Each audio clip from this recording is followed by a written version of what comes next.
Canon laser, c'est bien PA1. Hein. Je viens de détruire le Cerberus. Si ces termes ne vous parlent pas du tout, c'est normal. Vous venez à l'instant d'entrer dans l'univers de Warhammer, un jeu de plateau où des joueurs s'affrontent par armées interposées.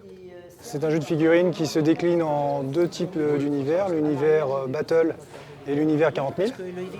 L'univers Battle, pour comparer, on peut comparer à l'univers du Seigneur des Anneaux, où on retrouve les humains, les orques, les elfes, les nains, les ogres.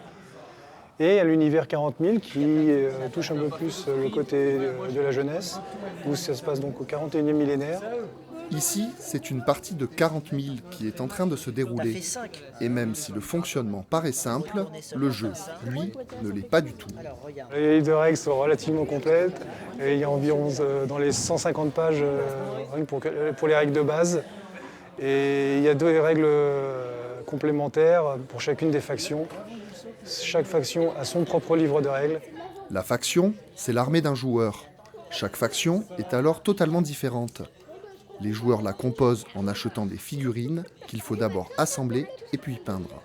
De savoir que les figurines avec lesquelles on joue, on les a montées, on les a assemblées, on les a peintes, c'est quand même un plaisir de jouer avec ses propres figurines. Là, je fais les Space Marines, mais version Black Templar.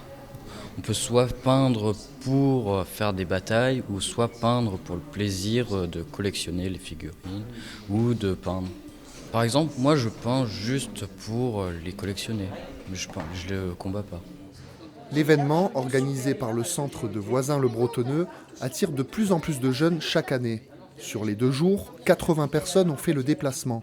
Warhammer, un jeu de société convivial, une véritable discipline pour certains, un championnat du monde est même organisé tous les ans.